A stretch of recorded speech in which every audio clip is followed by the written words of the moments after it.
Hello and welcome to the North Country Outdoor Channel.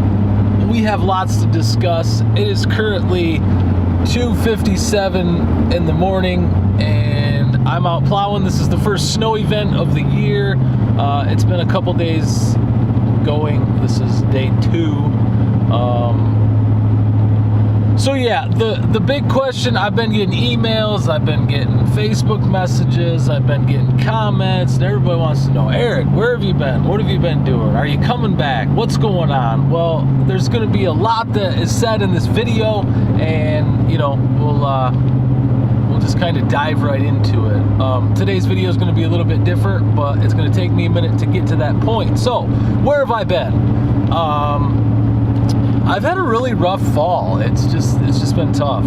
Financially, my Super Duty, the transmission went out of it just before the snow came, so I'm starting out down a truck. The money really isn't there to fix it right at the moment because it hasn't been snowing, so I haven't been making any money. So these are just all things that have all kind of compiled together, on top of the fact that YouTube right now is a disaster, the adpocalypse, whatever you want to call it. So I don't know. A lot of my favorite people that I follow on YouTube haven't been putting out any content, so I haven't really been that inspired. But I still love you guys. I still love the channel. I'm still here. I'm still going to put out videos, but you got to know that, as you guys know, I don't make any money on YouTube. I don't have a huge channel, but I enjoy interacting with you guys and I enjoy doing it. So sometimes, you know, I do it as a hobby. So sometimes when times get tough, I need to put my hobby on the back burner so I can get things back in order, so I can come back and do the things that I enjoy to do later on. So that's why I took a little bit of a break. I'm back now, and you know, just because I don't get paid doesn't mean I don't need the support. So go ahead and hit the subscribe button and become a member of my family here on YouTube. I would appreciate it. So let's get into the video. Just want to apologize up front for the lighting. I know it sucks, but it's 3 o'clock in the morning. I'm driving down the road. You know, you can kind of see me. I guess it's better than not seeing me at all. So a lot of you guys, my longtime subscribers that have been with me from the beginning, remember the days where I talk about guns and prepping and, you know, just being prepared and just, you know, all that good fun stuff. And I still enjoy doing a lot of that stuff, but YouTube hates it, so I don't put it on YouTube. But I'm gonna share a story with you guys today that happened to me the other day, and it kind of goes along with the prepared mindset. So a lot of my older subscribers, you know, you'll probably enjoy it. So basically, what's going on is I don't like blood and guts. I hate it. For some reason I get queasy. I don't like needles. I can't hardly get my blood drawn. I like pass out. I know, Eric, you big wuss. I get it. Make fun of me. I don't care. But that's not the point. My wife is an emergency room nurse, bless her heart, and I don't even like hearing stories when she comes home. I don't want to hear it. So with that being said, and with the prepared mindset, I've always asked myself, I've said, what would I do if I got into a situation where there was blood and guts? How would I act? What would I do? Would I freeze up? You know, when fight or flight instincts kick in, what's going to happen? Well, I got my answer. So I always wondered, you know, what would I do if I was confronted with the situation? How would I react? I needed to know that. It's been burning in my mind for, you know, years. I just turned 30, and so many things have changed in my mind since I've been 30. It's absolutely crazy. I mean, my whole mindset changed. I can't explain it. We're not going to dive into that right now. But this is I got my answer. So 2 mornings ago, it would have been December, what's today? Today's the 9th. So it would have been December 7th, 2017. It was early hours of the morning. I can't exactly remember what time it was. Probably, I don't know, if I had to guess, somewhere around 5 in the morning. I was coming back from Manton, which is a town that's about 12 miles north of me. I have a plow account up there. And as I was coming back down the highway, I seen headlights facing off into the field, basically. And and there was a truck sitting on its side. So at that point, there was another vehicle sitting on the side of the road, and I slammed on the brakes, and I didn't even think about it, guys. I jumped out and I went running down there, and the other guy that was there, he was sitting in his truck, and I'm like, so what's going on here, guy? He's like, well, I called 911. The cops are on their way. I'm like, is there anybody hurt? Well, she's in the vehicle and she's okay. Well, that didn't really, for some reason, that just didn't sit well with me. This truck, I don't have a picture of it. It was a newer Chevy Silverado, and this is the point where if you know this young lady that got in this accident, tag her in this video, because I'm going to share it on Facebook.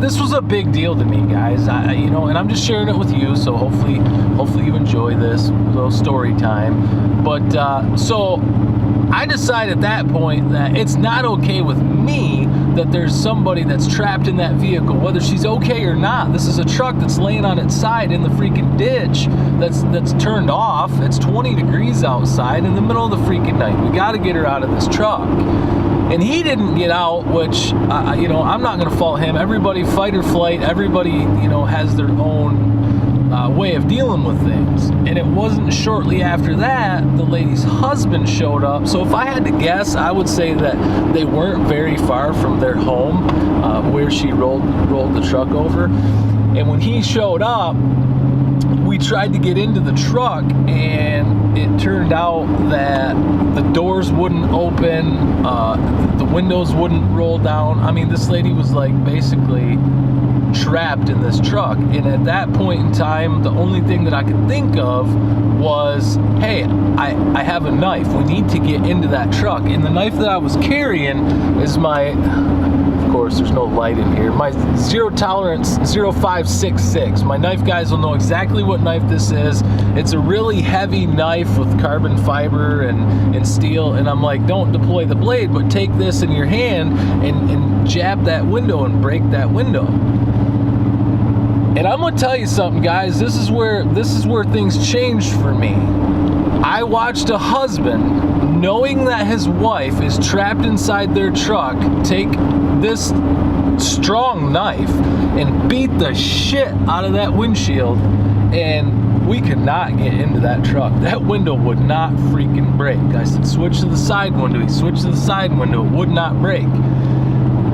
And we need to remember here that she was okay. She was not hurt. She was scared. She was shaken up, which who wouldn't be?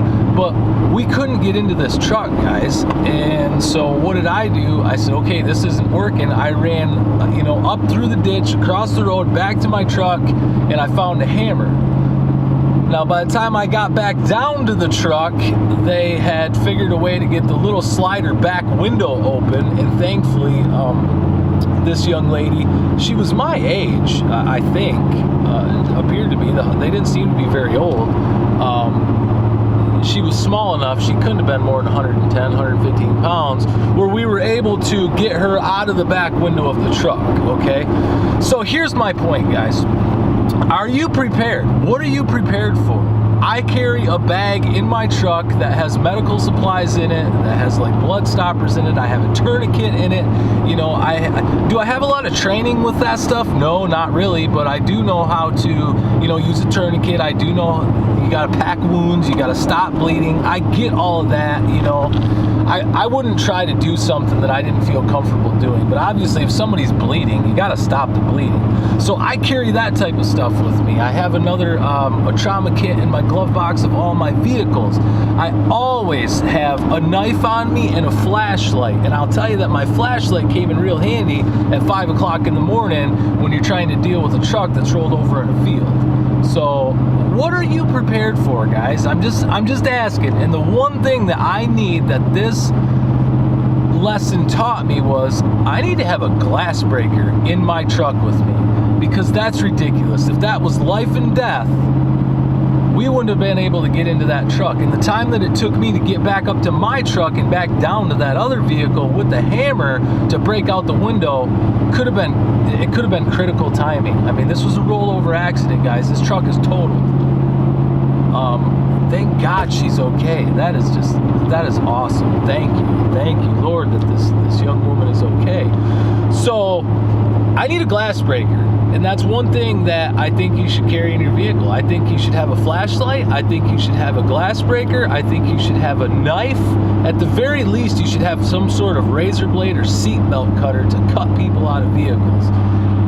And, you know, I don't really know exactly where I'm heading with this video, but I just want to tell you guys that I'm proud of myself because I had a question that's been burning in my mind, and I was able to answer it. And I want to thank that young lady. If she happens to see this video, you know, I'm happy that you're okay. I'm happy that I could help.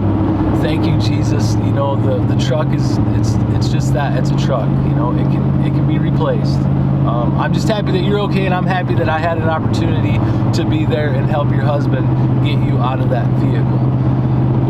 And it was, you know, I didn't even think about it. And that's why I'm so proud of myself. I come up on this accident and I slam on the brakes. I throw my truck in park. I jet for the ditch, guys. I did not know what I was going to find when I came up on this truck. But guess what? At that point in time, it didn't matter what I was going to find because your fight or flight instincts kick in. And like I said, she was okay. There was no blood and guts. It wasn't nasty. But I didn't know that at the time that I stopped. And that's what proved myself that, yes, I have it in me to be a sheepdog. I have it in me to help people.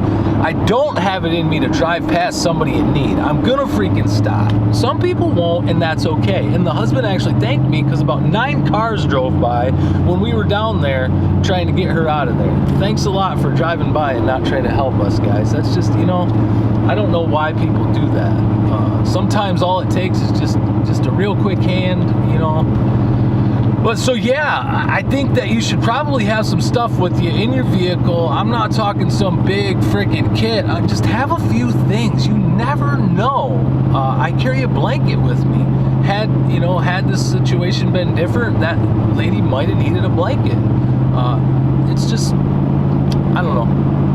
I'm proud of myself. I had a lot of tools on me that I actually, that were usable. My EDC has been trimmed over the years to the point where, like I said, I carry a knife, I carry a flashlight, and I carry my gun. Other than that, I used to carry around what my buddy called my Batman belt. I'd have stuff clipped to my belt, my Leatherman, and, you know, I still have all that stuff, but it's more or less, Leathermans are kind of purpose-built. I have one in each of my vehicles. Now I'm kind of rambling here, but forgive me, I'm tired. It's in the middle of the night, and I wanted to share this with you guys. So, what are we at? Oh, we're only at 8 minutes. That's not that bad. I'm pretty proud of myself. That's not bad. No, this is a second cut, so probably more than 8 minutes. The reason that I talk about fight or flight is because her husband, I mean, that was his wife in there. He had an adrenaline dump, and he still couldn't get that windshield broken without, you know, a hammer or a glass breaker. And that was it for me. That was the last straw. I'm getting a glass breaker, and it's going to be in my vehicle with me at all times, because that is not going to happen to me again. So lesson learned there. So my point in this video is you never know what's going to happen, and it pays to be prepared at all times. Some people call it paranoid. I call it prepared. You know, I'm not that paranoid. I like to be ready for situations. And, you know, as gear guys, whoa, I just ran into a curb. That was stupid.